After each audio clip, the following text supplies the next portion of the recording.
Whee!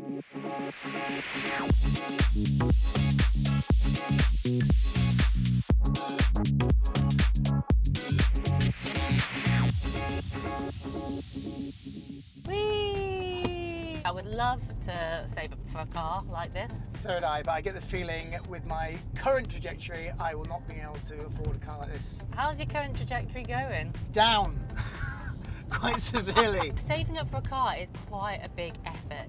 It can take a while. Do you not think that you're a very good saver? No, I think I'm a good spender.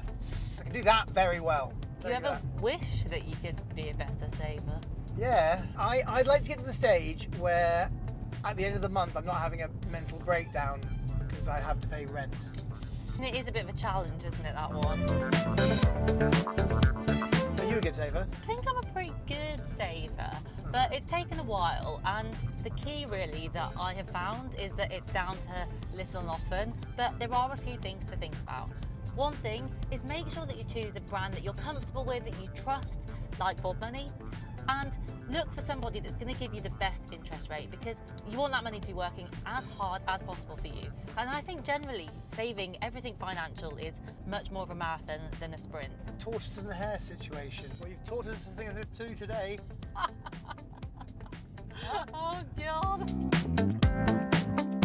I do think really sometimes we can overthink how much we should be saving. Something like 1 in 10 people saving 40% of their salary, and I'm not actually sure that that is the best approach, because it's all about balance after all, isn't it? Like, you've got to enjoy a bit of your life. I was once told that you should try and save a third, spend a third, and then rent is a third.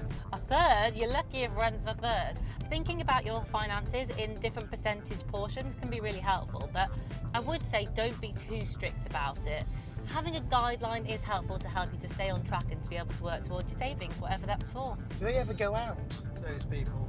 Well, I don't know. I mean, if I was a hermit, I think I'd be able to save.